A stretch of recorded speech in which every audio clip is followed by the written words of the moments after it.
2025 regular Board of Education meeting to order at 7:02 p.m. George, can you take the roll? Mrs. Bissell? Here. Mr. Griffin? Here. Mr. Micko? Here. Ms. Stachek? Here. And Mrs. Hausum, who is not present tonight.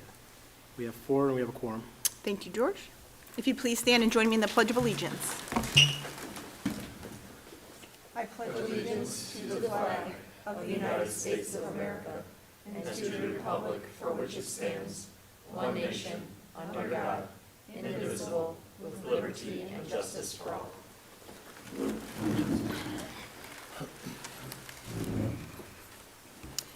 At every board meeting, we remind ourselves of our direction as a district, and we are currently engaged in a 3-year strategic plan which reflects the values, beliefs, and hopes of our students, staff, parents, and larger community.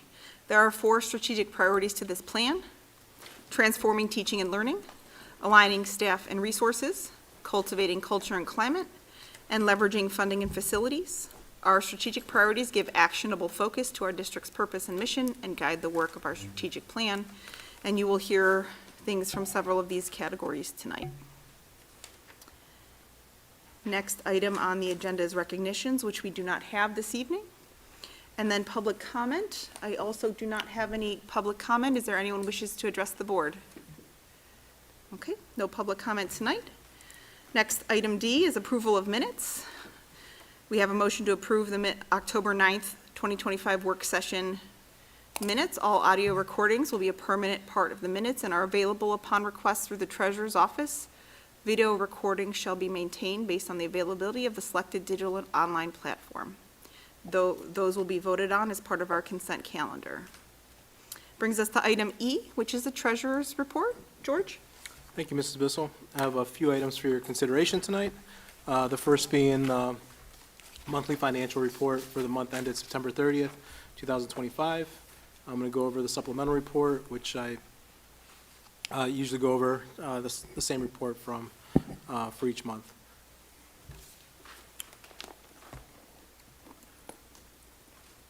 Just want to make it a little bigger.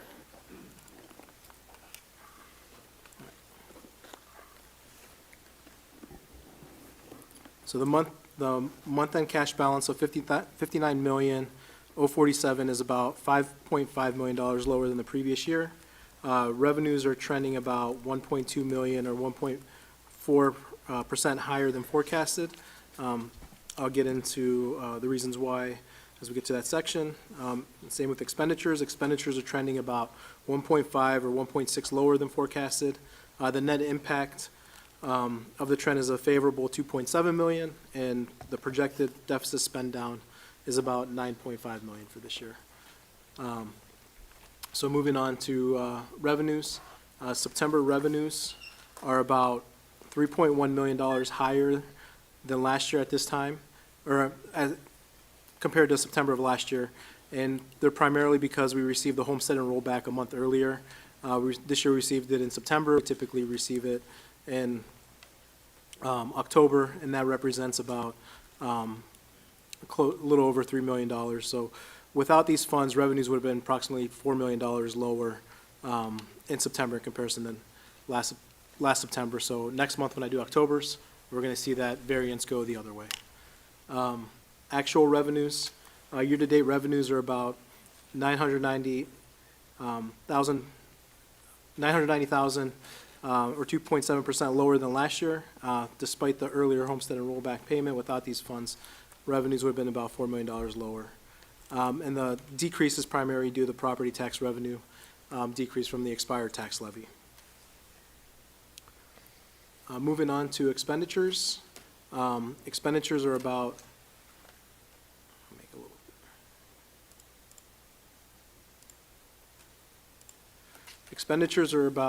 $329,000 lower than last September, which is primarily in the non-personnel expenses. Salary and benefits are actually higher year over year. The variance is largely due to the timing of payments and a portion of one-time mobile units and setup costs in the non-personnel area.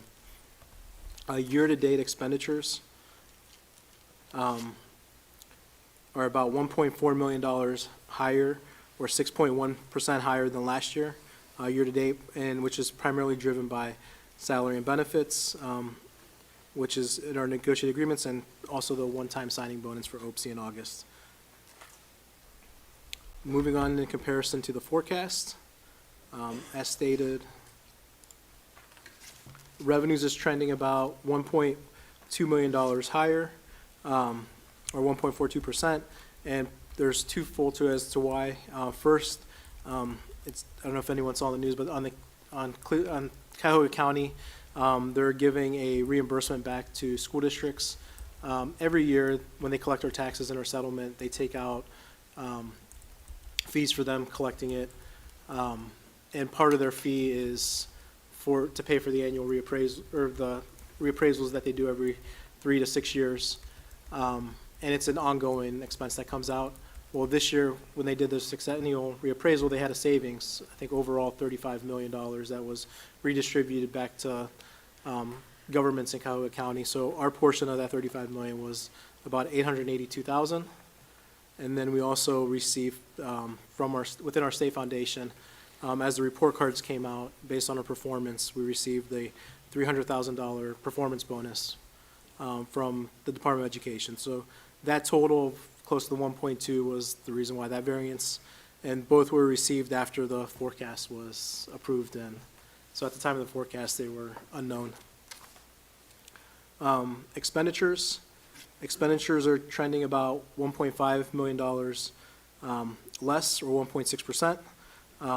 And the main reasons are salaries and benefits. We're trending about $976,000 less, which is about 1.2% below the $80 million forecast for that grouping.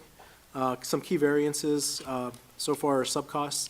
They're trending about $112,000 lower in salaries and $172,000 lower in benefits, primarily due to the full-time positions remaining unfilled as substitutes cover teacher leaves.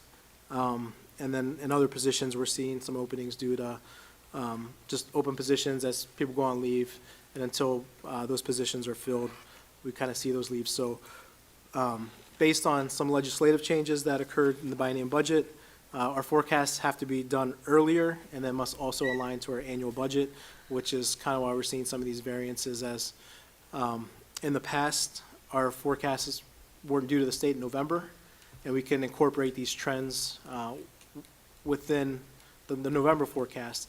But as they're due earlier, you're using August data to prepare that, which is kind of 2 weeks in the school year. Next year, this was kind of a transition year. Next year, forecasts are due in August, so you're even using assumptions. So these variances are going to kind of continue, I would say. And then when we set the May forecast, you're also going to, that got moved up to February based on the legislative changes. So we're going to be using kind of December, January data for those. So we'll continue to track these and report as during the monthly reports. But as I mentioned during my forecast presentation, that the forecast is fluid. It provides a fiscal roadmap of where we're headed. We're going to have some twists and turns along the road, but ultimately, we're still going to be this deficit spending, and the funding cliff is going to be in the same fiscal year it was before. So and throughout the year, we're always looking for efficiencies where we can gain some revenues, we can have some cost savings, so that's part of it as well. So we'll continue to forecast out monthly as we're doing now and report back each month, and when the forecasts are due this date, we'll report it what we know at that time. So any questions on the financial report? I do have one question, George. Sure. You spoke of the refund that we're getting from Cuyahoga County. In your tenure as treasurer here, I know you worked previously in Cleveland, have you seen this happen before? No, they actually, not this large. Okay. I think they've stated that in one of their articles too, in their press release. I think the last sexennial reappraisal, I think we got back, it was under 100,000.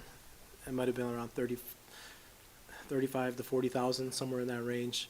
I think they've done a lot more in-house than rather outsourcing it, which caused part of the savings. So not necessarily something you could have predicted happening? No. And it's nothing they kind of gave us a warning about either. Okay. Or a heads up on. Thank you. All right. Any other questions on the financial report? just one other one I wanted to touch on, the 070 fund, just give an update on the balance. Year-to-date interest for fiscal year '26, we're about $182,000. Total year-to-date expenditures, or life-to-date, I would say, of the fund expenditures of $2.9 million. There's an additional 2.4 in purchase orders that are tied up in projects, leaving an unencumbered cash balance of $21.4 million. And then the next item I have under Treasurer's Report is item E2, grant approval. We have one grant from the Strongsville Education Foundation for Strongsville Middle School video camera for the broadcasting and media class of $757. Item E3, increase in petty cash and change fund. There was one change. We added an additional register at the middle school, which they need startup funds. So it increased their startup from $1,000 to $1,084, so an increase of $84. And lastly, the appropriation measure, be it resolved upon the recommendation that the treasurer, that the amended permanent appropriations be approved. There were two changes, one for the SEF grant of $757, and then another one within the 070 fund, which will be an item that you're voting on under business services for the fire panels for Kinsner and Sarar. Typically, I would wait a month after it's approved, but the projects are time sensitive for the fire panels for us to move forward. So I've added it now, and we could adjust later if, depending on the vote and business services. And that concludes my report if there's no other questions. Any other questions for George? Thank you, George. Yep, thank you. At this time, we'll move on to item F, Superintendent's Report. Dr. Iba. Thank you, Mrs. Bissell. So I'm going to ask Kevin Klein to come up to the podium and share an update and overview of our upcoming calendar. So as the board and community knows, our academic calendar, the last year we have is this year. So we have a committee that's put together that's representative of stakeholders, of parents, staff, administration, and teachers. And their job is to recommend the next 2 years of our calendar. So I'm going to turn it over to Kevin, who will give an update on behalf of the full committee. Well, first of all, I wanted to say I'm disappointed. I was hoping I would walk up with some walk-up music from Dan Faust. I was hoping for some music, so I'm a little disappointed I didn't get any. So instead, I'll start off this little party with some party poppers. There we go. There we go. All right, let's. The fate of everybody's hands can now be released. We can put our schedules, instead of being on hold, we can now advance with our schedules, as long as the board approves. So first of all, I wanted to start off with a couple of main themes that I thought would be beneficial for people to know. So the calendar is somewhat guided by a few general principles, and one of the main things is, and I'll try to go, so Cameron, I don't know if you want to go up and down as I... George will lead Oh, you. George Yeah, has it, yeah. okay. So I'll go with somewhat in order here. So the first thing is we want to have as few two-day weeks as possible. So if we go into November, you can see that's our first two-day week, but that's one of the committee's requirements is that we need 3 days around Thanksgiving. So that's one thing that you'll see there.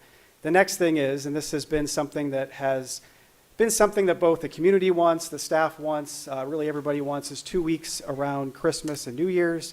So we have our 2-week break there. And then if we go a little farther into where spring break is, that's somewhat guided by Polaris, or I would say that is guided by Polaris with an agreement.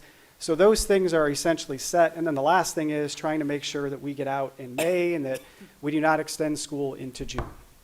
So I think another couple things that are worthwhile noting here, so if we go back to August, is one of the benefits of starting this early is all of the state testing, AP testing that we have. The more content that we can get through, the better off our students are. So by pushing things back into that second week of August, at least for the teacher start date, that does, because of the 4 days that we have, professional days, convocation, that does allow the students to start on the 18th. So that does get their start day a little bit later.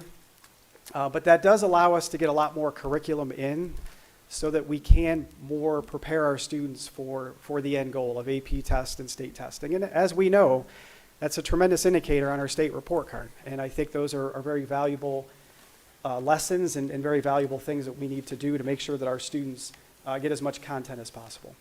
Now, as far as a lot of the other things that are in here, there's The conference dates, so I don't know if we can get into all those and why some of those things were chosen, but I think those are the main guiding principles, and then that does allow us, so if you scroll down to May again, that does allow us to finish the school year the 28th, which is the day prior to Memorial Day for the end date. So if there's other little things, we can talk about conferences, we can talk about quarter placements. So one more little thing, if we scroll back up, and off to the right-hand side, you see that in quarter one, we have 41 days, 39 in quarter two, quarter three, 47, quarter four, 49. I think some people might look at that as an imbalance, which of course it is. But one of the reasons behind the imbalance is second semester, again, we have a lot of state testing, we have AP testing at the high school level. So all of those things really cut out a lot of days, and I feel like it actually looks a lot more balanced than it actually does appear. So I don't know if you have any other questions or if you want me to get into anything else, I'm happy to do so.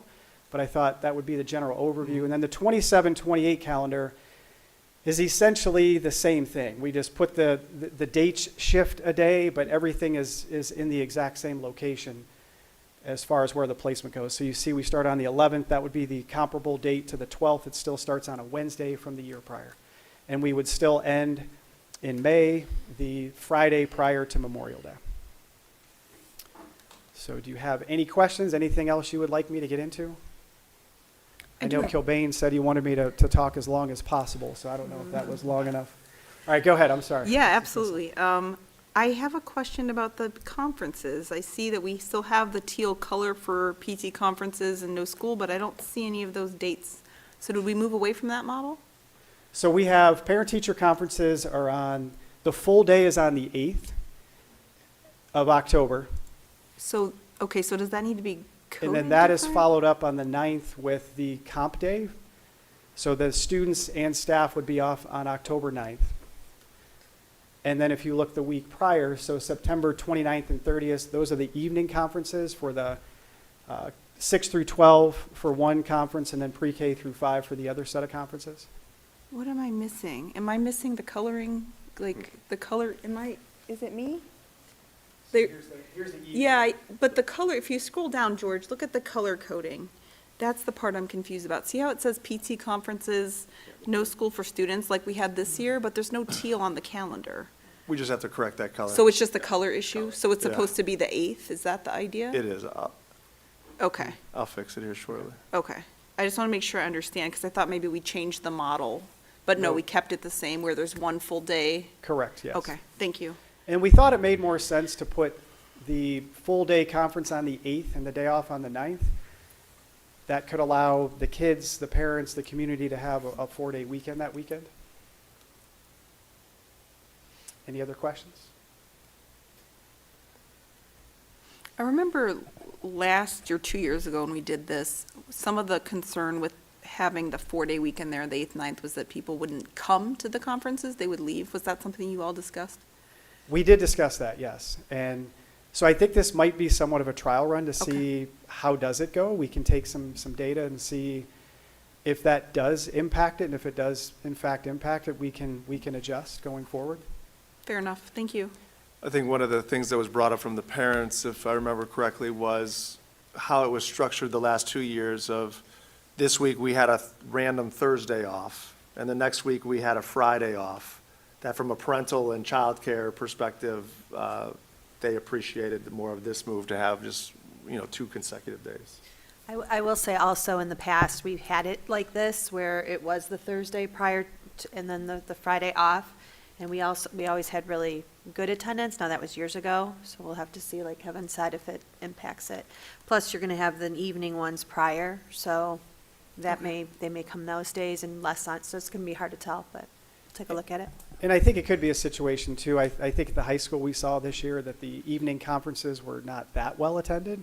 So this might end up flipping things where maybe now on the 29th, 30th, we see more parents coming to the evening conferences so that they can then have the 8th free, or maybe come earlier on the 8th so that they can, if they have weekend plans, they can get to those a little quicker. All right, appreciate that, thank you.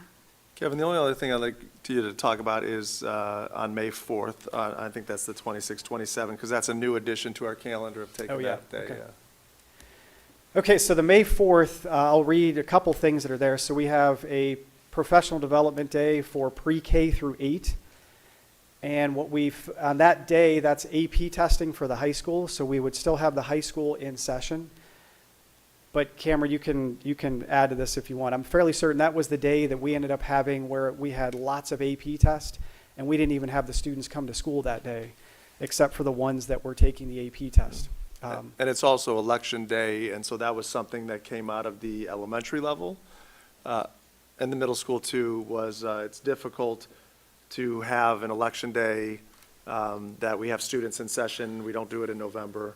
And so that compiled with the needs at the high school. The high school had to be in for AP testing, so put that together. That's a new addition to this year based on that feedback.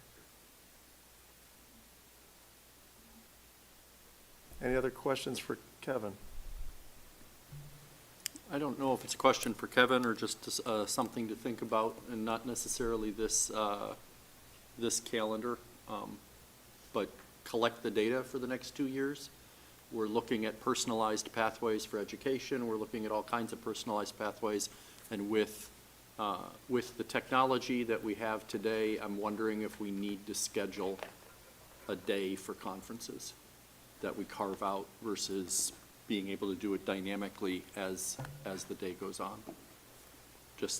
And again, I don't think it's something we need to consider in this one, but in conjunction with our parents showing up, et cetera. Anecdotally, it always seems like you hear, whether it's parents or teachers, saying, you know, the parents who show up aren't the ones I needed to talk to, and vice versa. So maybe there's something there. Okay. Any other questions? So if we don't pass this, does that make all of your noise? I'll just have to come and present again. I have a whole box of them, so I still have another dozen, I think. So Well, that's a I'll just come back temptation now.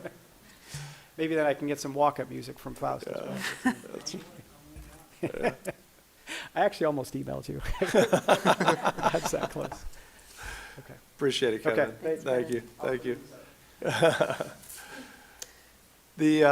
So the next steps for the calendar are, I have an update that goes to our parents and staff on Monday. We will share this calendar with them. We'll give a feedback survey, and then we will take the next month for people to give feedback. We'll collect that feedback, look at common themes, share it with the calendar committee again, get their guidance on if they want to make any recommendations based on those themes. We'll bring it back to the board at our regular meeting in November and consider if there's any possible tweaks to be made. But that's the time that the board will vote on the calendar.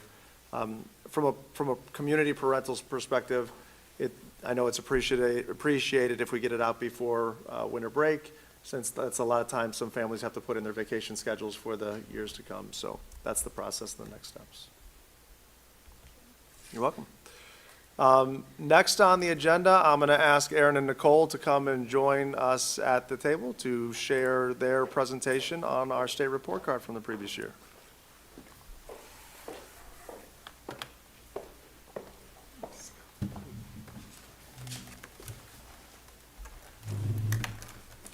Well, good evening. We appreciate the time tonight to go through our report card, as Dr. Ryba said. So this is the 24-25 report card, meaning it's last year's data, obviously.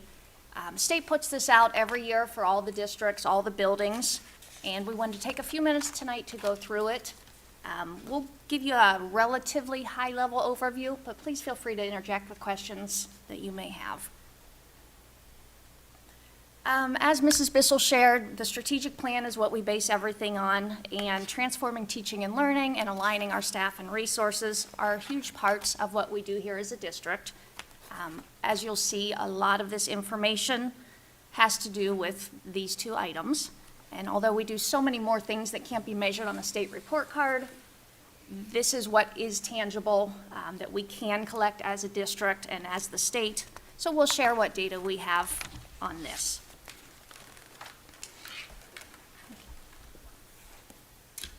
The 2024-2025 state report card differs slightly from the previous year in that a sixth component was added.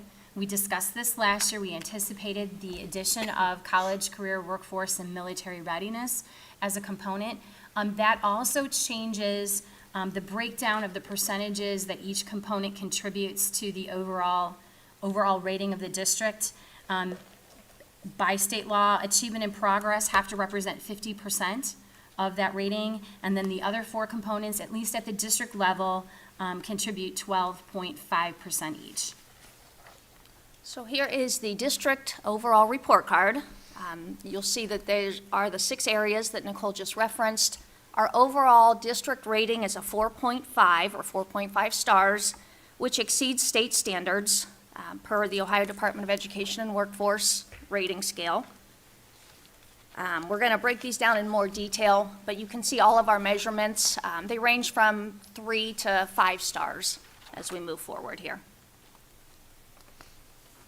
Here's the rating distribution for districts for this year throughout the state. Our rating of a 4.5 puts Strongsville among the top 23.3% of districts in our state. And we like to give kind of a ballpark of where we fall in relation to similar districts. So the state does a really nice thing where they take the top 20 districts that are most similar to your district, your named district, so in this case, obviously Strongsville, and they look at a variety of factors when they compare and they create this list. So these are our top 20 most similar district ratings, and it just gives you kind of an eyeball of where we fall in relation, and you'll see that we are very similar, 4s and 5s and some 4.5s between the 20 districts. I know it's very hard to see, but This next graph shows where we are in relationship to our comparable districts on the performance index. The performance index is based on students' performance on state tests. As you can see, we are 5th of the 20 districts similar to ours in that particular rating. The district score maximum performance is derived by averaging the highest 2 percentages of performance index scores. It goes through, they look at the highest, and then that becomes what factors into how the performance index is calculated. and an overview of our building report cards. So each building also gets a holistic rating. On the left-hand side, the furthest left-hand column is the overall rating. You'll see that all of our buildings here in Strongsville, either a 4 or a 5 star. They don't do the half increments for the buildings. And then it breaks down each of those components as well and shows you where we fell with each building. Again, here's the distribution for the schools throughout the state. Our schools are in the top 22.3% of schools in Ohio, all of our buildings. All right, the first component is our achievement component, and this is something we've talked about for many years, but this is how our students are achieving. So we're not looking at just who scored proficient, but actually weighing each student's score. The higher they score, the higher weight that's attributed to it. So when you do this formula, the achievement is a 90.5% on our performance index, which when you look at the graph on the right, corresponds to a 5-star rating, significantly exceeding state standards in academic achievement. So our students are not just passing the test, but we have a lot of students passing higher than the proficient target, which is what we want. The next component is progress. Our district scored 4 stars on this component. The progress component measures the academic performance of students compared to the expected growth on Ohio State tests. So this is that score that we talk about, the analogy of if we start running at the beginning, imagine a cross-country race, if everyone starts running at the beginning of the year, are we making the same, are the kids staying in the same place by the end of the race? Are they moving forward? Are they dropping back in relationship to their peers? So that's this growth index. Unfortunately, we surpassed, our growth index itself was a 12.43, which well surpassed the required 2 to land in a 4 or a 5. Unfortunately, we missed the effect size by 1/100th of a point to land in 5 stars. So we were very, very close. And what that effect size does is it's a positive or negative number that indicates the magnitude of growth or how certain we are that the contributing factor was instruction specifically. Again, here's a graph showing, or a table showing our performance on value added. This, again, is the combination of 3 years of growth. So we're going to see, and we'll talk about this a little bit later, even in places where we've made some progress in our growth in the past year, it may not register on this quite yet because this shows 3 years combined, with the current year comprising 50% and the past 2 years at 25% each.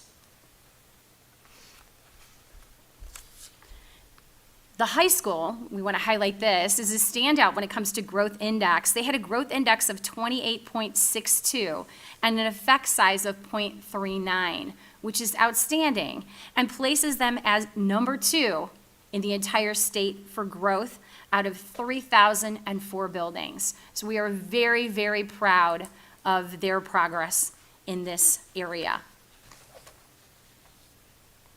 All right, moving on to gap closing. This is the measure where we look at, are we closing gaps in our subgroups? So not just, looking at all kids, but also our subgroups of students. With this, you can see that we had 5 stars, significantly exceeding the state. And what we're measuring here are performance expectations in English language arts, math, and graduation. And we also look at our English learners. Are they learning English? Are they becoming more fluent? Reducing chronic absenteeism as a part of this measure, gifted students, and then providing gifted services. So there is an annual goal set by the state, which is raised each year. And we'll show you here the 8 measures that I just mentioned. This is what we're looking at with our subgroups. And we have 9 subgroups, so we have almost all of the possible subgroups within our district. And here is the subgroup achievement. So the yellow or orange dot that you see is the state target for where we should be. We are looking on the left-hand side at English language arts achievement, and then on the right, math achievement. And each of those colored bars represents one of our subgroups. You can see in this area, we did really well. All of the achievement has surpassed the targets. And then when we move to growth, so this is not just achievement, but are we making that growth? On the left-hand side of this graph, we have the English language arts growth. On the right-hand side, math growth. And this one obviously looks considerably different. We have some areas in English language arts where we need to continue to build this. The encouraging news is that our gap is less than last year. But obviously, we want to continue to close that gap. Yeah. I can't tell here, what ages are these? Is this all K-12? It's 3rd through 10th, whenever they do the state testing. So they take all of those, not AP or anything, but just the state tests. Okay, thank you. Sure. And subgroup achievement for graduation, similar measure here. You can see with each subgroup where the target is set. And the right-hand side is our English learners, where the expectation is, where our English learners will achieve, and we have surpassed that as well. Moving into the gifted indicator, there's 3 components of this that they make up the overall component. So value-added rating, are our gifted students growing? Are we adding that value? The performance index, so are they achieving at high levels? And then our services and identification as a district. The one that we met was our value-added rating, so we're definitely growing the kids. The performance index, we needed a 97.5 to achieve that. We got a 97.4%. So not something I'm, critically concerned about, but obviously where we're going to continue to work. And then the area of identification and service, that's more of a district logistical area in which challenging to get this for all districts. It has to do with where you identify, when you identify, how you serve our gifted students, and the teachers that are qualified as gifted, and so forth. So I think maybe 6 districts achieved that last one. So overall, did well with the gifted, but we want to continue to grow that as well. Graduation rate is one of the components that is a year in arrears. So what you were looking at is actually the graduation rate for the class of 2024. So they show up in the class, in our report card for 24-25. This component measures both the 4-year graduation rate and the 5-year graduation rate. 60% is that 4-year rate, and 50% of the measure is the 5-year rate. If you take a look, we are at 96.4, and 96.5 would have moved us from 4 stars to 5 stars.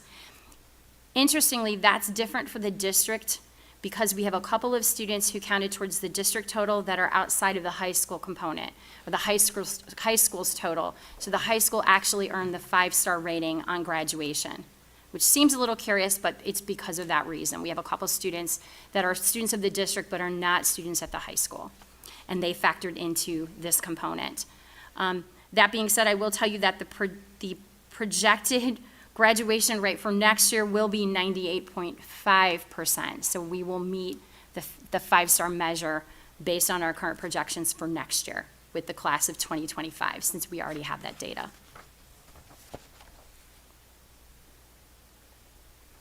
And this part just shows the breakdown of which students contribute to that.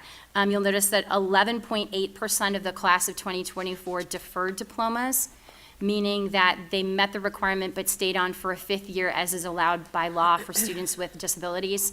If you think about it, the class of 2024 has the distinction of having started high school in the year of 2020. We have fewer students falling into this category in subsequent years, largely because of the school interruption. More students stayed a 5th year, understandably so, and that would be something we would want to offer for them, of course. All right, the next component is our early literacy component. 4 stars in this, which is the same as we had last year. This is a 3-pronged approach where it looks at 3 different measures and gives you the holistic percentage. Those 3 areas are how many students scored, what the 50 is the number you need on the reading 3rd grade test in 3rd grade. How many students were promoted to 4th grade from 3rd grade, obviously. And then tracking students year to year. So if they're on reading improvement plans, how did they do the following fall when we reevaluated them? So if you look here, this is essentially where we fall with our RIMPs. This is the area I wanted to focus on the most. When we identify students in the fall, again, we provide interventions, we do a whole lot with our kiddos, and then we assess them the following year. If they come off of the RIMP, that gives us the credit. If they stay on the RIMP, it does not. So although it's a somewhat convoluted way in order to measure what we're doing, you can see that this is an area, again, where we want to continue to focus. Already just kind of looking ahead, we use AIMSweb, which is our progress monitoring tool. They re-normed this summer, and they also changed their 1st grade measure. So I took a peek at it, and we're already about half of the number of RIMPs currently than we had last year at this time. So again, it's very, I don't want to say subjective, but there are variables that affect this. And so in looking at that, I don't want to misconstrue that we're not growing our kids. So I added this slide. This is the AIMSweb cones, as we call them, the pyramids, what we do with our MTSS. So when you see a green area, that's our students who are achieving at level, tier 1. The yellow are the ones who are more at risk, and the red at the top are our at-risk students. So this is all reading. It's kindergarten, 1st grade's below it, 2nd grade's on the right, and 3rd is below it. You can see exactly what we want to happen is the red gets smaller. So from fall to winter to spring, obviously, we are growing our kids. This is last year's data. Just as an assurance, although the measure didn't look quite as strong as we wanted it to, this is another data point. One other one, looking at our 3rd grade test data, just did 2 years of data. So how did we perform in 23-24 and then 24-25? So you can see the scaled score. That's the average score that our kids earned on the test. A 700 is proficient. Our average district score was a 735 both years. And then if you looked at the breakdown below it, The one on top is the 24-25 school year. You'll see that, there's slight variation, but we do have a higher percentage in the purple, which is the area in which we want to grow the kids, the advanced area. We have a lower percentage in those who are non-proficient. So we're continuing to make gains, even as the state, continues to raise their bar. We as a district are responding, and I feel confident that what we're doing is working. This is the new component, the College Career Workforce and Military Readiness component. As you may recall, last year, this was not a measured component. We got a percentage, but they didn't add it as a star rating onto our report card. This year, it was added. And again, we'll be looking at the data for the class of 2024 in this particular report. Our class of 2024, 71.1% of our students met one of the 11 readiness components. Now, many of our students meet more than one, but they need to meet at least one of the 11 readiness components. And we had 71.1%, which was up 11.8 percentage points from the previous year. So it's an improvement. We actually didn't know until, I want to say, spring of last year where the cutoff percentages were going to be for these star ratings. So the next rating would be at like a 75%. So we're close to it, but like many districts similar to ours, this was a new rating that we didn't perform as well as we might hope to in the first year out. But again, not knowing those measures, I think many people were kind of surprised where their rating landed this first year. Looking at next year, we should be in a decent spot for the class of 2025. Again, we were still reacting to the shift in the adding of this component. And I fully expect by the class of 2026, we will be in a much better spot in this area. If you take a look, this is the graph that shows the percentage of students in each area the percent of students who earned each of these components. And as you can see, we still have like a 0 reporting for military. That's a reporting error, something that we've addressed and will be corrected for next year. There's a couple places where it's a matter of just cleaning up. We have students that are maybe meeting these components, but with better reporting, following them and tracking them a little bit better, they will count towards this number in upcoming reports in a way they haven't for the class of 2024.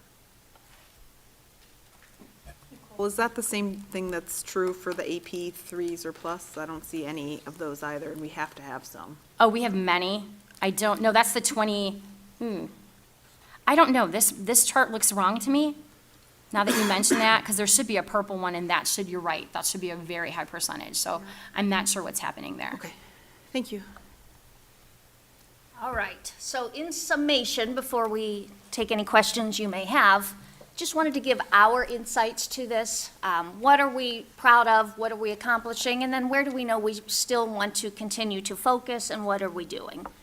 So elementary-wise, I think a highlight, and it was relevant, or it was shown on the building report cards and the district, is our achievement and our gap closing. So our kids are performing, we're closing gaps with those subgroups. Areas that we want to continue to build upon is the progress. So are we gaining that expected growth that we should? And then obviously the early literacy piece as well. Some things that we have in place, as you're well aware, our new ELA series, which is the CKLA. I feel that that is a huge step forward with this progress piece. And why I say that is it's providing Tier 1 instruction at grade level for all students. Now, we can enrich and we can intervene beyond that, but this is a first for us to be comprehensive and consistent across all the grade levels with what we're providing. So I feel that that's going to, there will be a lapse. It may not happen immediately, but we're going to see huge gains in our students from that. At the secondary level, some highlights we'd like to share is this is the high school's 3rd year in a row earning a 5-star rating. We're very proud of them. And as we mentioned previously, they were 2nd in the state for value added in the growth measurement, which was outstanding. In addition, they met gap closing in all of their subgroups. At the middle school, Math 7, for the second year in a row, has moved and has improved. Their value added was at a plus 2.3 on a value added score. Again, it's going to take a minute it's going to take a year or two for that to register on that chart that we're looking at, because it is a 3-year component. But we're proud of the progress we're making there. Something that the team there and our 8th grade team also had a second year, 8th grade math for the second year in a row had an improvement in their value-added score. So they're doing a better job with growth. Again, we added new materials last year.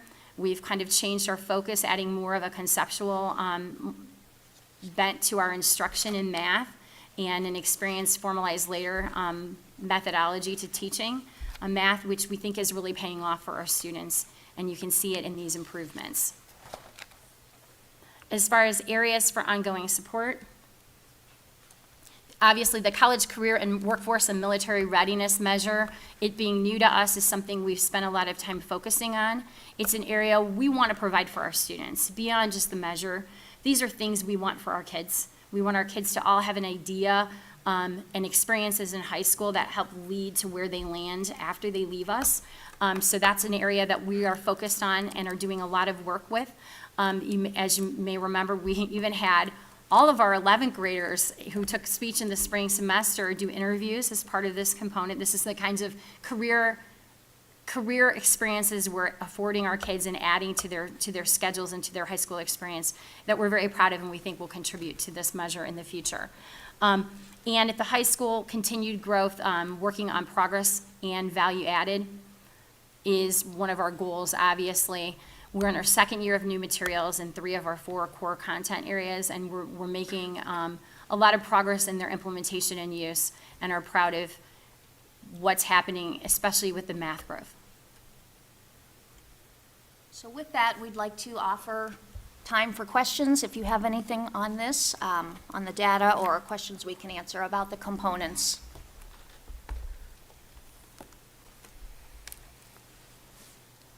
Any questions?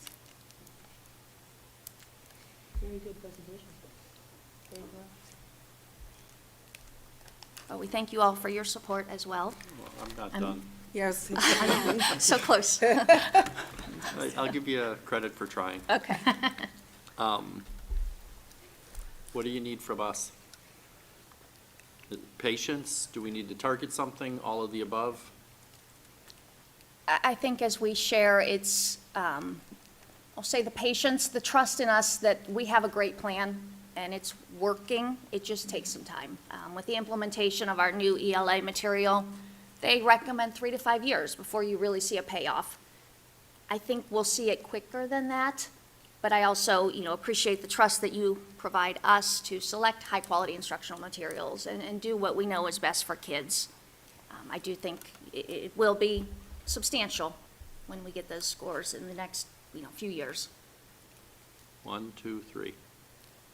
What's a few years? Well, 3, sir.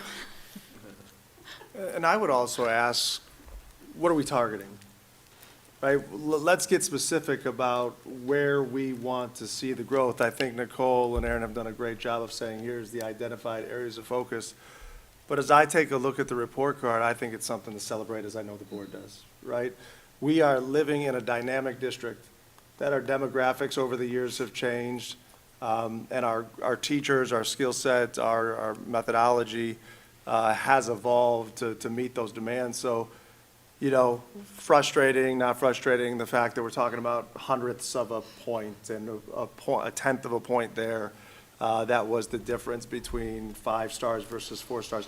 That doesn't mean that anybody in this room is not highly driven to make sure whatever the report card ratings are going to be, our driving force is the experience we're creating for our kids so that they could, have all the skills and content and knowledge necessary to have a path moving forward. So I think that's the part of, as we reflect on this, whether it's tonight or in the future, to think about. We have a 3-year strategic plan that really is paying dividends with the work that we're doing. The board has blessed us with resources and supports and professional development days and all of those things necessary to provide the work that's needed to evolve what's happening in a classroom to continue to get these results that we're getting. So I guess I wouldn't say patience, because I think we're there. I think we've arrived. And again, I don't want that to come off as bravado to say, you know, we've achieved and we're great here. But I think if we look at the context of the progression we've made as all the years we've been together, right?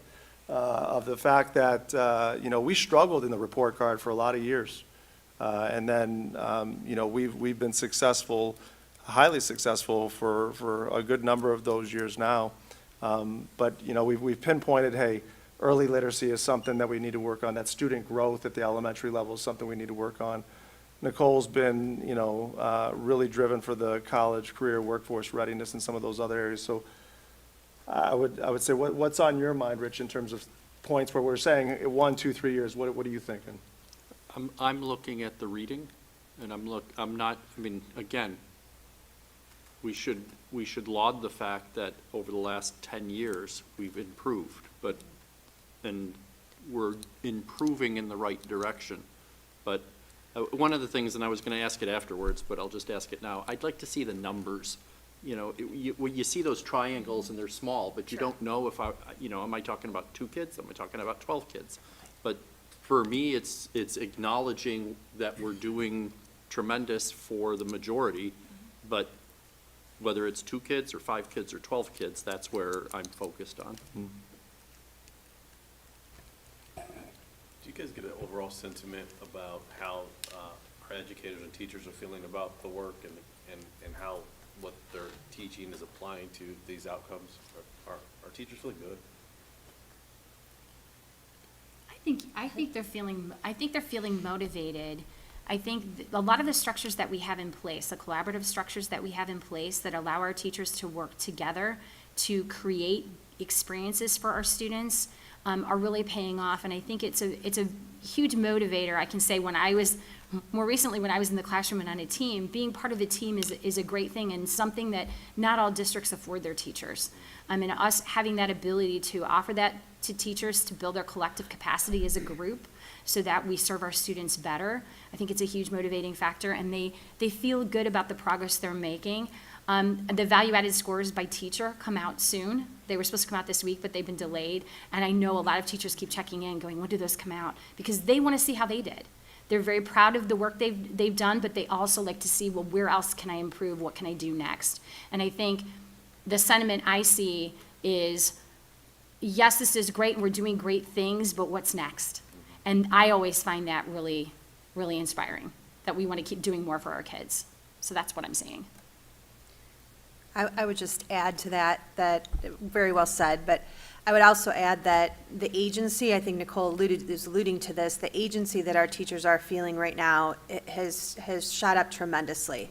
It's exciting to go around to the classrooms and have them say, hey, I had this idea and I want to share this with you, and can we, you know, I went to this conference and I heard about this and I really want to implement this. What do we need to do to make this happen? And the other piece of it, when we look at our professional development sessions, our teachers are leading the teachers. And so we've empowered them to be the experts, to be sharing the information, and when it comes from them to their colleagues, they can problem solve quicker, they know the ins and outs of it and the weeds of it, and it comes across much better. And I also think on the professional development days, it's not all about learn this, and now go back to your classroom. It's learn this, talk as a team, as Nicole shared, collaborate together, how can we implement this? And so we're seeing an impact of not only what they're learning, but then impacting it within the classroom. And it's just exciting to see they keep wanting more, like you said, and wanting to continue to learn and grow and then share what they're doing with others. So I think that's where we've made our most of our growth. Cameron, I just wanted to offer, you asked Rich this question Yeah. about like what specifically are you Yeah. looking at? Just there's one thing that I thought of as I've read all these numbers, and it wasn't anything presented here, but when I looked at it myself, and you guys know this, in all these stars over the whole district, like we do a fantastic job. There are 2 twos in the whole district. Mhm. If I want to talk about something that we can say, can we improve Yeah. this and get rid of all the 2s entirely and know for sure, I think that's achievable for us. Yeah. And I'd love to see that, they're both in elementary buildings, to see that equity even out. So I think if I remember correctly, they are in the areas that you said we're going to work on for elementary. But just to say, hey, is there a direct way we can measure it? I think that's something achievable for, it's a 3-year measure, so that's the trick. But in the next year or two, Yeah. I think we could see that improve. That's great, thank you. Thank you. Thank you. Great job.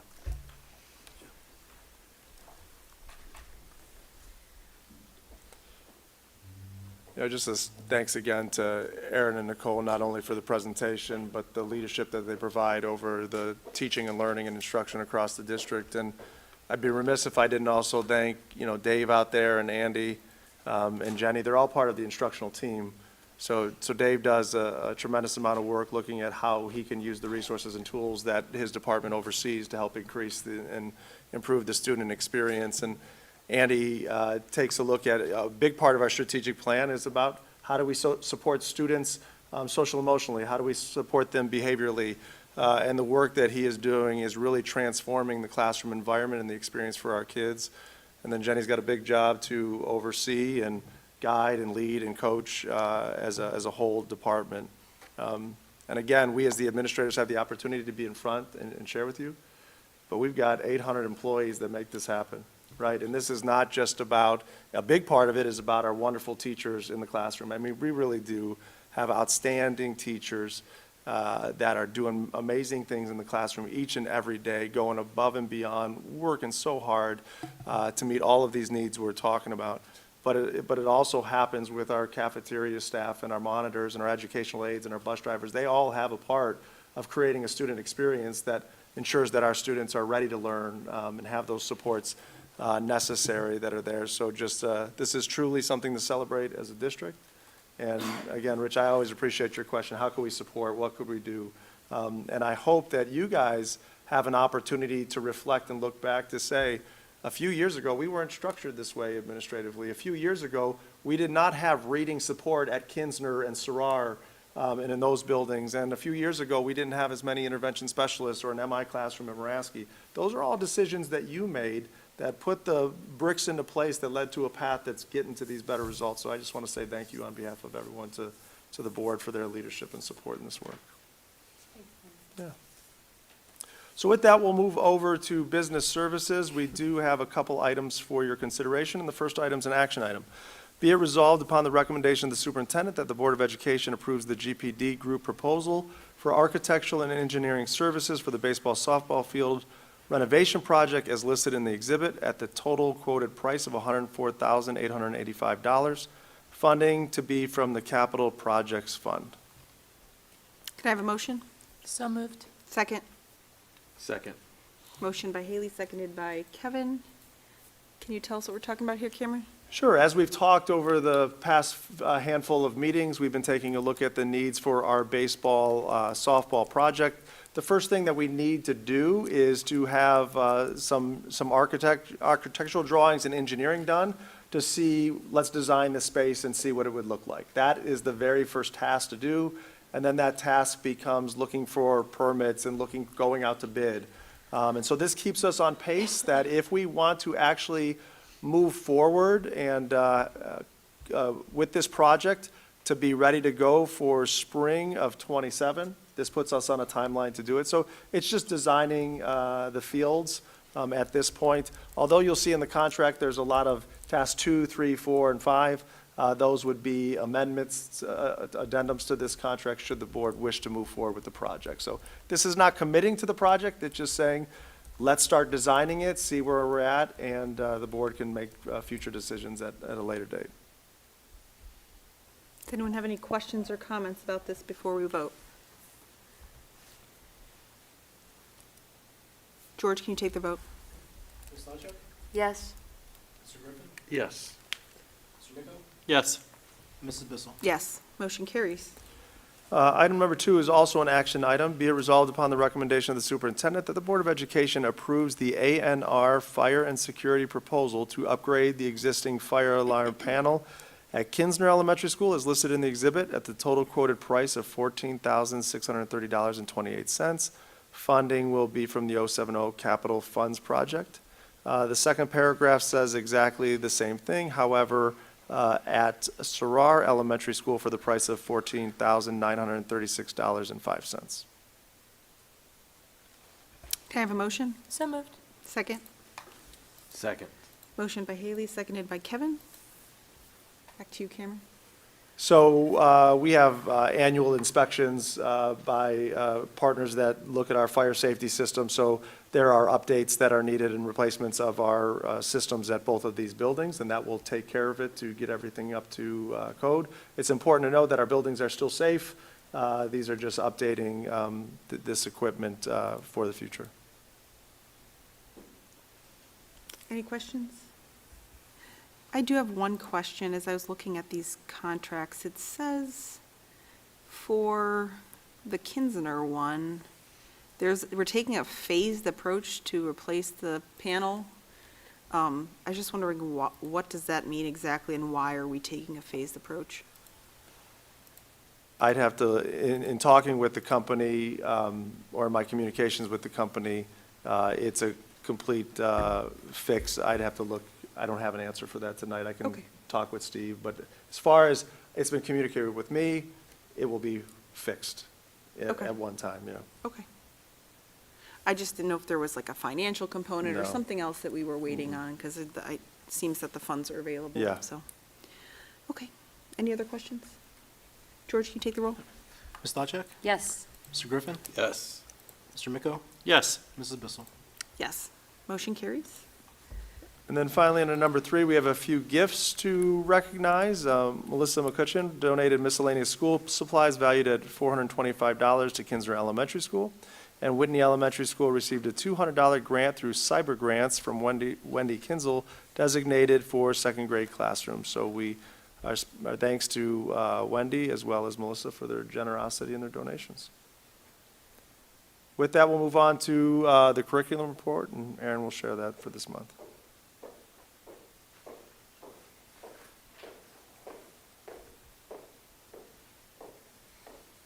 Just one item tonight. This was an overnight trip for the Strongsville High School girls varsity tennis team. This took place already because they were going to the Ohio High School girls varsity tennis team OHSAA state tennis tournament, October 15th through 17th. Participated, transportation was parent vehicles, and meals were paid by students and the athletic boosters. Thank you, Aaron. Nothing under student services for this month, so Ryan will come up with the human resource report.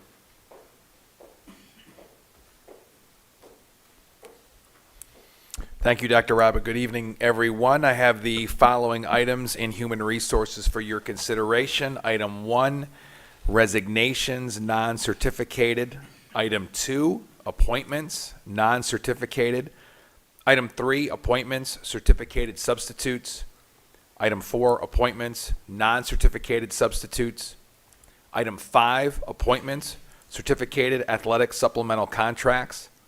Item 6, appointments, non-certificated athletic supplemental. Item 7, appointments, game workers. Item 8, changes in hours, non-certificated. Item 9, change in status, non-certificated. Item 10, contract recommendations, non-certificated. Item 11, educational upgrades. Item 12, leaves of absence certificated. Item 13, leaves of absence non-certificated. Item 14, unpaid leaves certificated. Item 15, unpaid leave non-certificated. And item 16, volunteers, chaperones. Thank you, Ryan. We have nothing under technology, so that concludes my report. Thank you, Dr. Arba. Next on our agenda is report on Polaris Career Center, and I would provide that for you. There is a lot of exciting things going on at Polaris. First, I want to acknowledge one of our own Strongsville community members, Frank Fabrizi, was inducted to the Polaris Hall of Fame. We had an event last Tuesday. It was the advisory dinner where we collect all of the community members who serve in an advisory capacity for the different programs. So Frank does serve there and has served as a board member previously as well, appointed from Strongsville. So congratulations to Frank. He graduated from the truck mechanics program, back when that program was a program. It has kind of morphed over the years, so it was a really nice evening. The culinary program there served over 350 people in a buffet-style dinner. It was a huge event where we got to honor 4 inductees and hear about the great things that Polaris is doing as part of the 50th anniversary. Second, there are a couple events coming up. Explorer Club is an opportunity for students in grades 4, 5, and 6. It's like a short little camp, I guess you could call it. December 9th and 10th, 4:30 to 6:30 p.m. each night. And you get to sign up for a program as related to one of the fields. So you get cosmetology, culinary, building trades. There's usually some computer-type projects. So there's jewelry making. I think there's a whole bunch of options. So you can check out the website there, and those usually fill up. So if you have a student in grades 4, 5, or 6, I would check that out soon and get your child registered. Additionally, this next Thursday, 6 to 8 p.m., so you're going to go to the trunk or treat here and then go over to Polaris for theirs, to bring your kids and do a little trick or treat event. And I'm going to tell you, they brought a robot to our last board meeting. They programmed to deliver candy. It's worth coming just to see that. You walk up to the machine, there's 3 buttons. I think it was Reese's, of course, that's the one that everyone chose, Hershey and something else. You press the button, the robot arm goes out, picks up the single piece of candy, comes back in, drops it down a chute that then goes into your bag. Super cool. I'm looking forward to trying it for myself. I'm sure my kids are going to love it. So that's just kind of a taste of what's coming with the new ERA project that will open. We'll cut the ribbon in the springtime for the engineering, robotics, and automation program that'll be available starting next year. So if you're available, 6 to 8 next Thursday at Polaris for an indoor trick-or-treat event. And the final thing, not quite as exciting, but also very important, is just as we work on security and safety measures here, they're also taking a look at them there, and they've added some things, some cameras and voice communication systems in the entryway, and crisis intercoms added to the staff phone. So they're keeping up on safety measures for Polaris students, just as we would here. And that concludes my report. And we will move on to report on legislation. Richard? Thank you, Michelle. I have 2 updates. This past week, the House passed House Bill 186, which is a 20 mil floor inflation cap. And they also passed House Bill 335, which is a inside millage inflation cap. And they're marketing both of them as Stop the Spikes, and it is to address, attempt to address the large increases in people's property tax valuations and subsequent increases in their property taxes.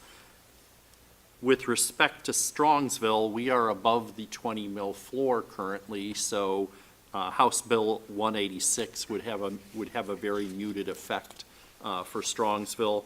And the inside millage cap would have some effect to Strongsville, but not severe. I will comment that House Bill 186 is being advertised as saving nearly $1.7 billion over the next 3 years in homeowners' taxes. The counter effect of that is the schools that are affected by it had been budgeting and planning on approximately $1.7 billion. So depending on what side of the coin you're on, it often is problematic that saving someone $1.7 billion means somebody who expected that $1.7 billion is now in a crisis. And so there are a number of school districts that would be affected by this that are advocating for it. There are a number of House bills being considered, all to address the property tax increase issue, and we'll continue to pay attention to it. I think there's over a dozen just from one legislator, Dave Thomas. So I almost feel like we need to start keeping a dashboard to just keep track of all of these, and if nothing else, record whether they would severely affect Strongsville City Schools and the city itself and the other property tax entities or not. But that concludes my report for now. Thank you. Next item on our agenda is board liaison reports. City Council, back to you. I do have a few updates. City Council did meet earlier this week. They discussed, they renewed the 5-year contract with Republic for trash collection, and they're happy to report that there will be no change as far as the residents are concerned. We will not be looking at automatic trash machines, robots, those kinds of things. It'll still be the way it has been all along. The other one that I thought was interesting is they have a contract with Cuyahoga County to perform health inspections, food inspections, et cetera. And that contract is a 2-year contract that they're considering. And it is a large increase from previous years. In 1 year, it's a 12% increase. And so during the meeting, they dug into that a little bit. And Cuyahoga County is not receiving the income or the revenue that it used to from the state. And the consequence is they now need to increase the amount that they're going to charge Strongsville and all the other entities to do these kinds of inspections. So I always like to pay attention to that, because a lot of times you'll just hear, hey, we're making cuts to save money.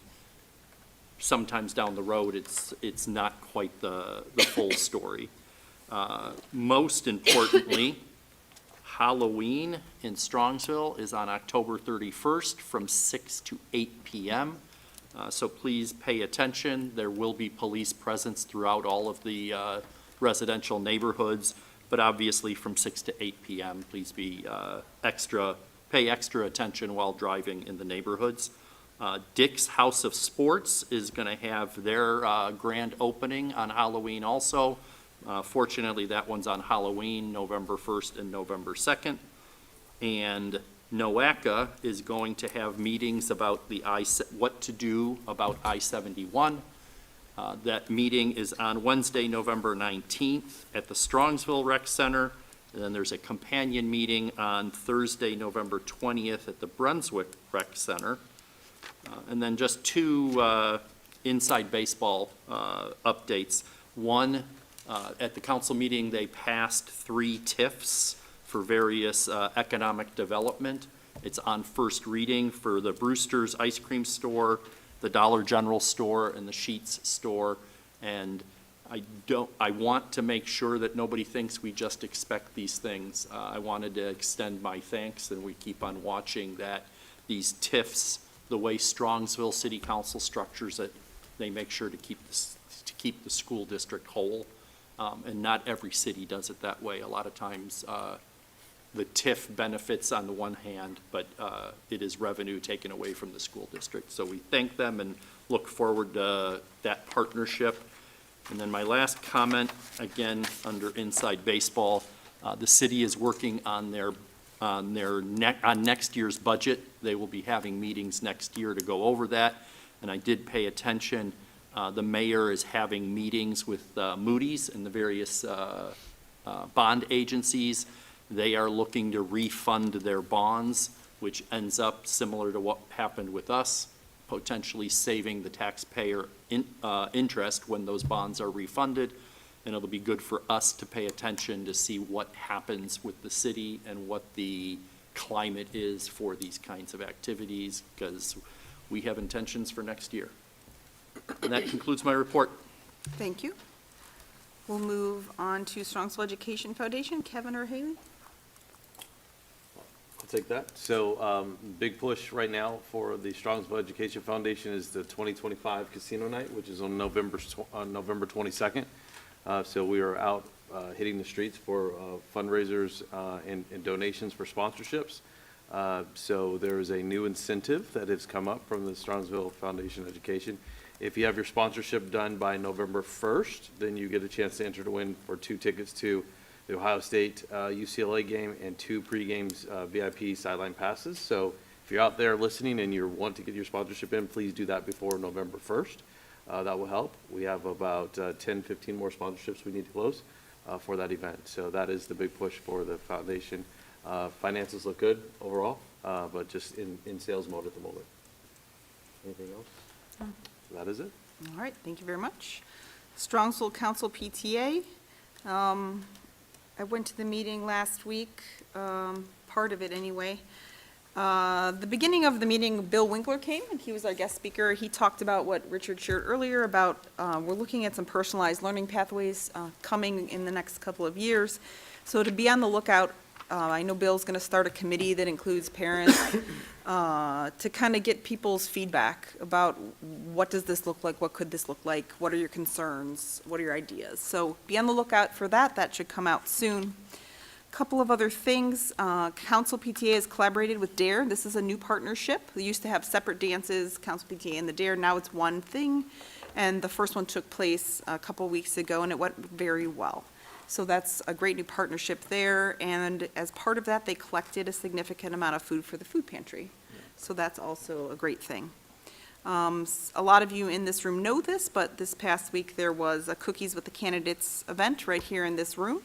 If you weren't able to be here for that event, which we're thankful that the Council PTA hosted, it was the first time we've done something like that. There is a video available online, so you can check that out. Council PTA has rolled out their grant request program, so you can check with your individual PTA units. Grants are due by 11/7. There's a holiday luncheon coming up on December 4th for all PTA members at Meadowood at 11 a.m. And then Founder's Day is always a big event in this, well, it's February. I don't want to say spring. That's getting ahead of myself. It will be on February 18th.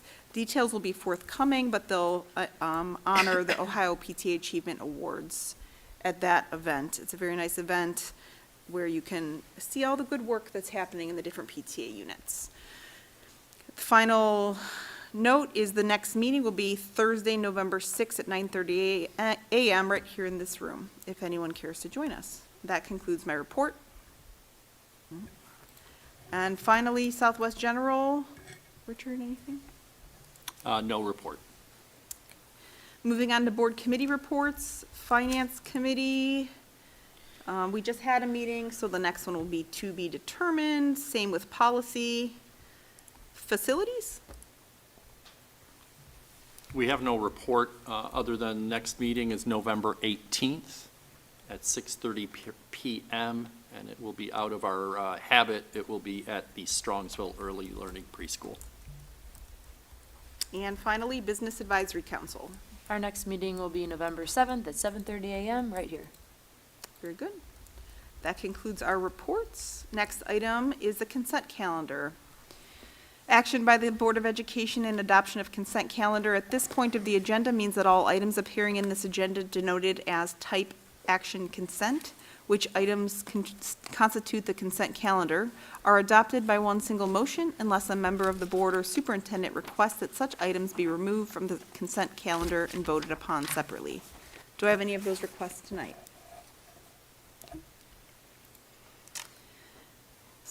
Can I have a motion to adopt this consent calendar? So moved. Second? Second. Motion by Haley, seconded by Kevin. Any discussion? George, can you take the roll? Ms. Stavcek? Yes. Mr. Griffin? Yes. Mr. Miko? Yes. Mrs. Bissell? Yes, motion carries. This time, we'll turn it back to Dr. Iba for superintendent's timely information. Thanks, Ms. Bissell. So at the elementary level this month, we're going to start at Whitney Elementary School in our music class with Mrs. Fattenholz. So last year, she applied for a grant through our Education Foundation. So through their generosity and partnership with the Donlin family, they were able to purchase enough ukuleles to be utilized by their entire class. So throughout the year, kids will be learning to play them with the goal at the end of the year concert to perform a song or two for the rest of the class. So as a person who music was near and dear to my heart, I think it's just awesome that the kids can learn how to play the ukuleles, learn how to read a little bit of music, and just enjoy the joy that comes along with great music. So that's a creative idea, got the funding necessary to make it a reality, to not just have 4 or 5 in the classroom, but to have a whole class performing together. And I think the pictures show how much the kids enjoy it. Heading on over to the middle school, we're going to highlight 8th grade science teacher, Miss Britton. They're learning about topography and how to read and interpret a topographic map. And so one of the cool things, I mean, this is a traditional, topic to explore, map reading in our schools, but I thought it was just such a creative way that she used topographical maps from the 60s here in Strongsville. When Strongsville was a lot different than Strongsville is now. So they were comparing not only the 60s maps, but looking at the 80s maps when Strongsville was going through a lot of growth. The kids not only got to look at what used to be where South Park Mall is now, to understand that there used to be, I didn't know this until I read this, that there used to be an airport in Strongsville. I guess I was the only one with this shake of the heads. It seemed like people knew. Did you know? Okay. I did. Oh, you did?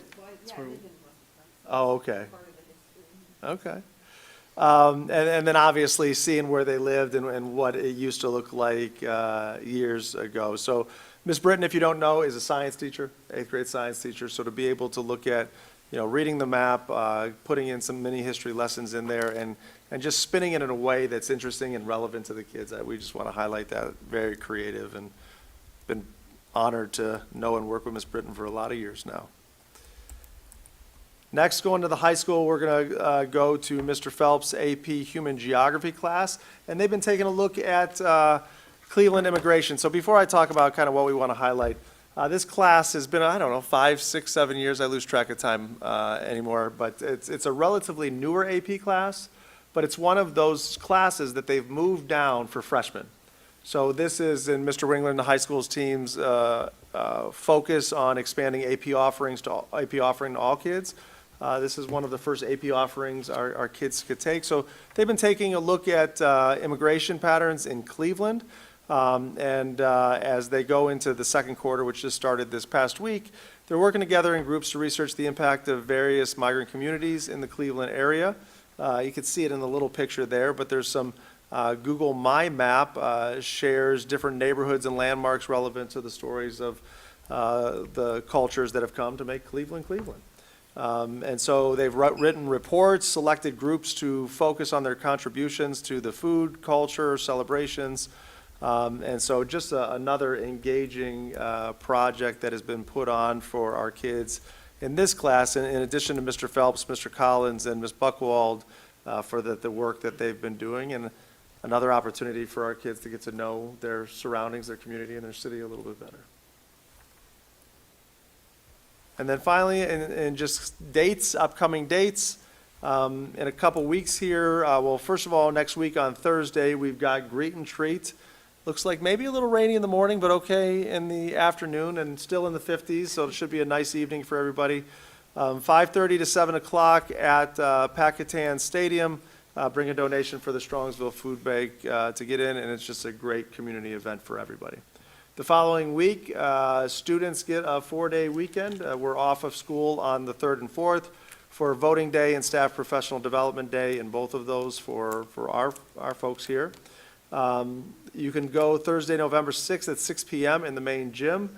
You could hear the marching band postseason concert, but if everything goes as it should, the football team will still be playing after November 6th. So hopefully we'll still be out on the field, but you could hear the band in the warmth and the dryness of our main gym and hear the great work that they're doing. And then finally, Mr. Jenkins and the team at the high school have done a wonderful, amazing job of just bringing back a strong and vibrant theater program. So their fall play is The Crucible. It's Friday the 14th and Saturday the 15th, and there's 7 p.m. performances on both of those nights. So if you haven't been to one of their shows recently, or if you have, check it out, because our students are just so talented, and it's a great event to see. And I know when I talked to Jeremy, he said this is a stretch play for them. And so he's excited to see the students step up for this one. And that concludes my timely information. We're going to move on to board policies. We have a whole bunch of policies that are on first reading tonight. You can see the list there.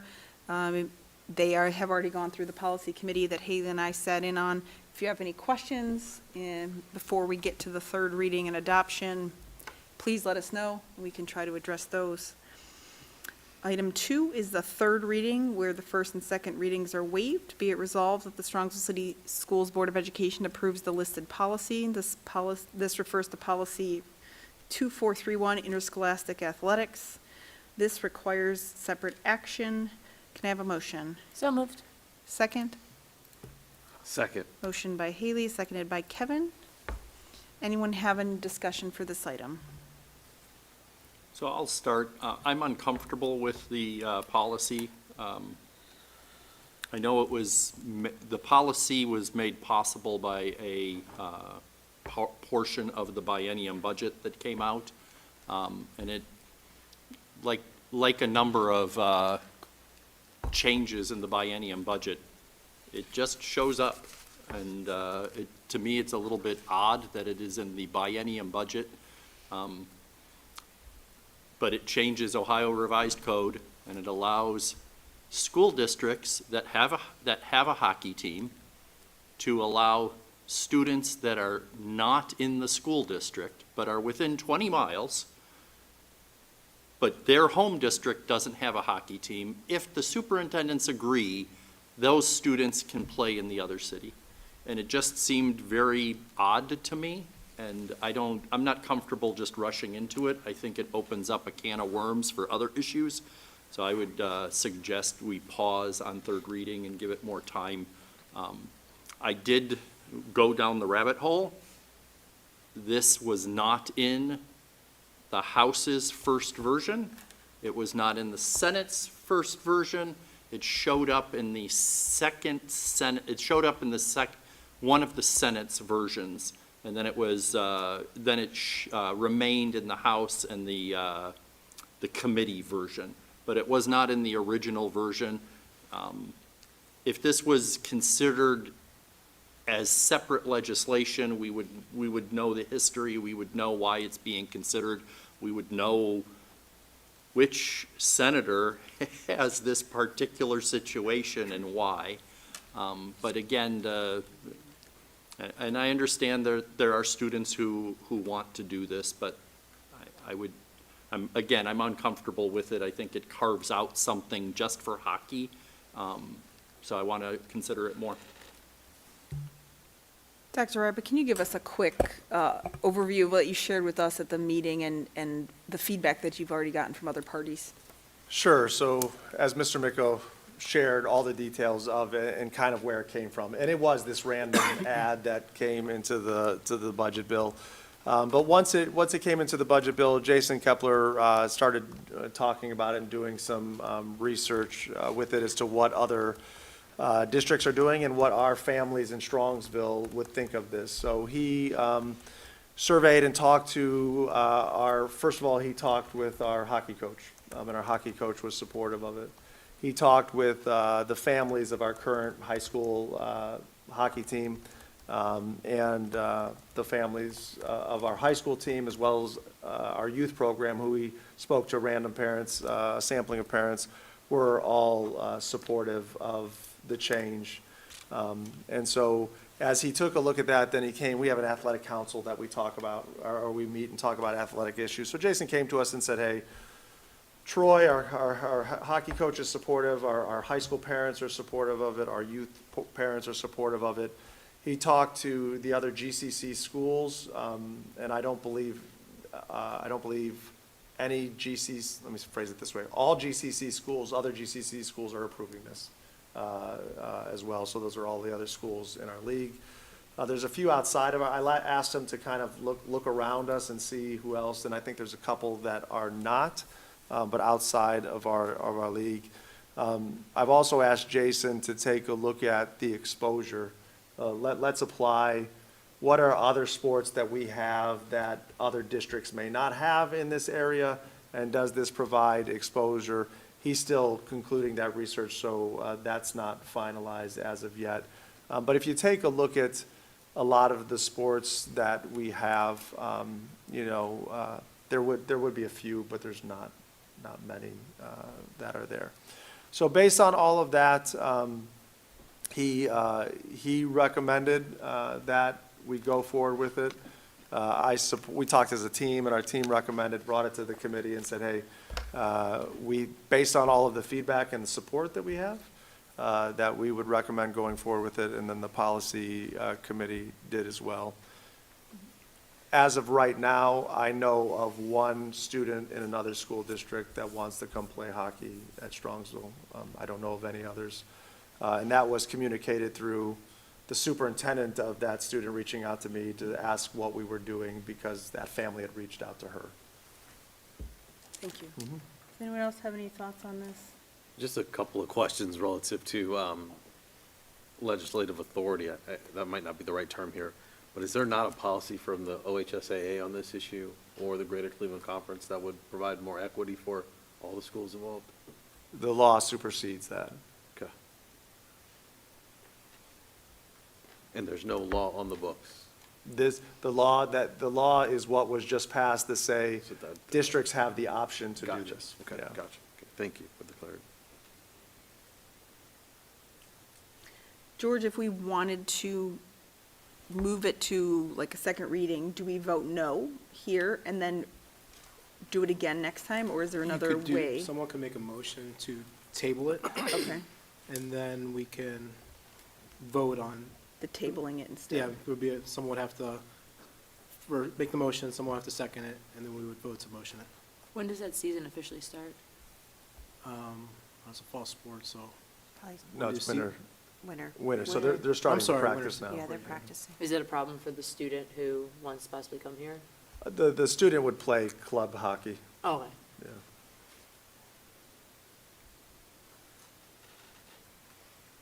I mean, I don't know this specific student's situation. I would just say typically if you don't have a school hockey program, you play on a club team. And Cameron, you said that other schools are, in the GCC, are allowing this to take place. Correct, yes. Are there any schools that aren't? I talked to Jason on Monday. I don't believe there are any GCC schools not allowing it. There's some schools in this, like he did that 20-mile radius part of it, and he said there's some schools in that radius that are saying no to that he said, but all GCCs are saying yes. Do all of our GCC schools even have hockey Oh, teams? now you're asking. I'm gonna go with no, but I I'm don't- not I wouldn't think 100% so. sure. I hear a lot of questions still. Yeah, just one other process Yeah. point. Once you say yes to one student, do you have to say yes to all students who want access? What it That's in all says sports? is, the superintendent enters into an agreement with the superintendent of the district where the student is enrolled, approving the student's participation. So it's a student by student, but you would apply the same criteria to all. Now, what Jason has started to develop a draft just in case, but what would be the criteria here for Strongsville, you know? So for example, and I haven't seen all of his criteria, but a criteria would be, no Strongsville resident would be cut, in a cut sport for somebody that's a non-Strongsville, student. I think the biggest, as you take a look at, there's a couple issues, right? It's, philosophically, do we want somebody that doesn't live in our community having access and getting the benefits of our sport that our tax dollars are paying for, right? And the second part of it is playing time. Are we okay, or would families be okay saying, hey, how many people are on the hockey, 9, 10? Yeah. No, on the ice at one time. ice. 8? Okay. So, is it put the best 8 guys or girls out there, or is it, I want to make sure my Strongsville student has adequate playing time. So those are kind of the things that we've talked about, our natural challenges, but, those are some guidelines that could be developed should the board give the green light for this.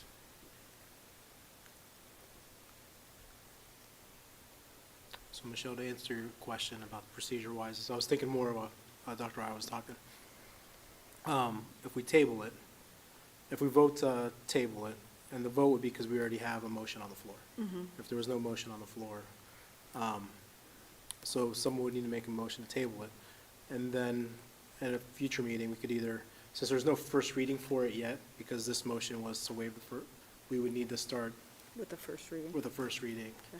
If we want to go through that process or on table it with the the third reading, waiving the first and second, so. Okay.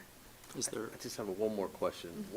So, Dr. Rabbit, between Jason and the athletic council or committee, they were recommending to move forward, correct? Correct. What are we going to learn or know between now and then, if we were to table this, that supersedes their understanding and because they have to implement this, right? And they have to manage it themselves. So Right. any headaches are gonna come to them. I just would love to understand what reasoning we would have that it's better understood or more information that they don't have currently, that we would have as a board. The only thing I can think of is, Dr. Eber, you shared that Jason was doing some additional research. That's not all the way back yet. Correct, yeah, I mean, it's what is our exposure beyond hockey? I think one of the things that I failed to mention is, and Eric, I'm gonna just lean on you a little bit, but I believe what was shared too is this would help build a JV program.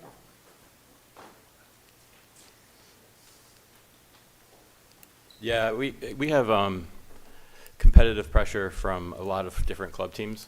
And so to sustain a healthy hockey team, I think just statewide and make sure that our public school kids have hockey available, that's why this was in the legislation. We've had two teams before, and the hockey director said that he's not opposed to having two teams in the future. It doesn't impact us today at all. There's only one student who would be impacted by this. The window for club for that student's closed, so if there is a delay, that kid would likely be displaced for the season. He's someone who did skate all during the youth program with the Strongsville kids. So a lot of these kids know each other, they share the ice. They just happen to live in adjacent communities from where we are. Thank you. Yep.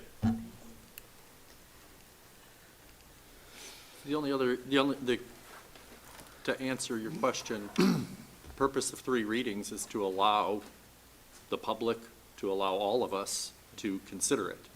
And so when time is of the essence, you can choose to waive them. Again, I have reservations for it, primarily the taxpayer question. And so, one way to deal with that is to put it on first reading. I was gonna ask George, procedurally, we could vote, and assuming the vote fails, someone could make a motion to place it on first reading tonight. I think so. The other challenge I see potentially about voting now is that we have an even number. Yeah, that's great. Yeah, we're missing a member. Yeah. How long can we wait before the student in question won't be eligible to play on our team if need be? If we table it today, they won't be able to? No, I mean, if you table it, it's just missing practices, right, as of right now. Okay. Do we know when the first competition is? I'm not offhand. First week of November? So basically, we need to do it by next week. Yeah, there's an exhibition game this Saturday.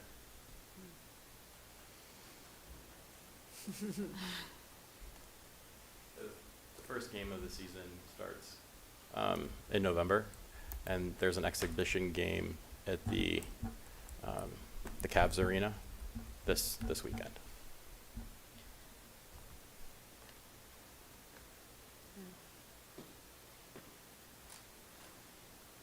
All right, so I think we're gonna have to vote on it and then go from there depending on what the outcome is. We can't just table it. We can table it, but someone has to make a motion if you want to do that. But if we table it, if that exhibition game happens and it's past the first week of November, can that student still come in, even if the season has already started, or is it past that? We can make up the rules after this, so I don't see why not. Yeah, I don't either. I mean, that's Yeah. that's the reality of it. Right.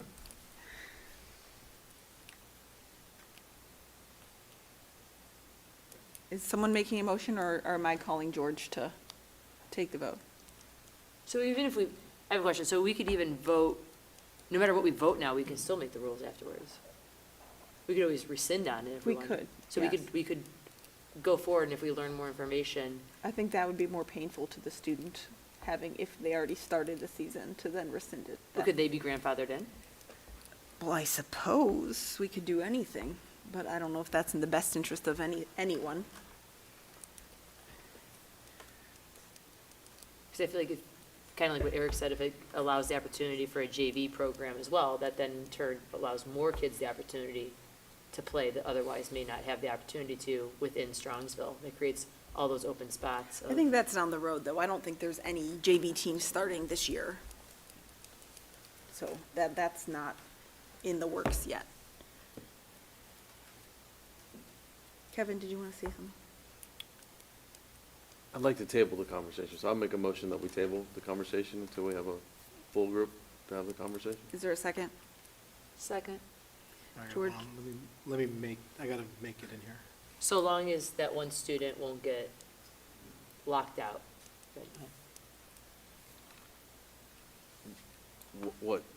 What could happen is you start to form your team and your roster, and the young person thinks they're on the team or Right. the roster, and here comes Right, someone else from outside the district, and now you have a real problem. right, So that's why I wanted to push this now. yeah. So you're, either way, it's gonna be disruptive, but if I'm the young person who gets pushed out because so-and-so came from Yeah. Medina, I have a real problem with that. That's point. where I'm struggling, Yeah. too. But I thought we said that, so does it count, how we said ice time, that they wouldn't lose ice time to the student, is the same thing with That's not rosters? the, I'm that's just- not the same. I'm suggesting a scenario, this person comes in and they're going to take a roster spot, Gotcha. like on varsity, Gotcha. or they're a star, right? And they haven't been practicing with the team. That's, I think we end up with a real problem in that scenario. And so I would suggest a way forward is this is a policy question. Policy doesn't need to be time is of the essence. And yes, that could mean an undesirable outcome for someone, but I think based on all of the conversation back and forth, taking our time to get it right the first time is a wise path forward. I don't disagree. I guess my directive would be for Dr. Rybo to have the conversation with Jason so that he's managing the expectations through the coach for the rest of the team and the parents, that this is under consideration and this may happen and someone may be unhappy. Yeah, I can do that. You ready to take the roll? Yeah, and is this okay if we modify the motion? So currently what I have is be it resolved that the Strongsville City Schools Board of Education tables the motion of the third reading, first and second reading is waived. Do we want to add, furthermore, the Strongsville Board of Education considers this the first reading? Mm-hmm.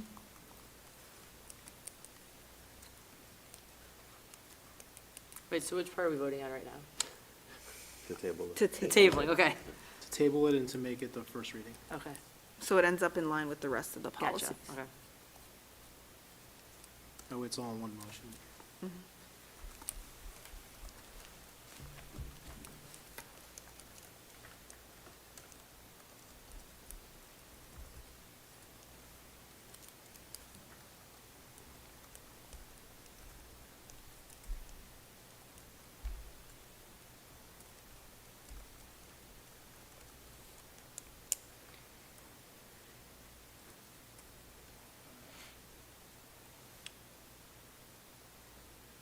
So I have, be it resolved that the Strongsville City Schools Board of Education tables the motion of the third reading, first and second reading waived. Be it further resolved that the Strongsville City Schools Board of Education considers this reading the first reading.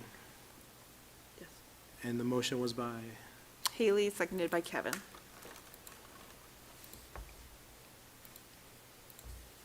Okay, I'm ready to. All right, thank you, George. You take the roll. Ms. Stavcek? Yes. Mr. Griffin? Yes. Mr. Miko? Yes. And Mrs. Bissell? Yes, motion carries. Thank you for walking us through that. Next item is Board of Education, other miscellaneous. Does anyone have anything to add today? I just want to share really quickly, you brought it up before, the House of Sport opens. It's actually already opened, and I was there right before I came here for a little event where they had community members, and I was gifted that opportunity, and it was fantastic. My son got to climb the rock wall. He was so excited.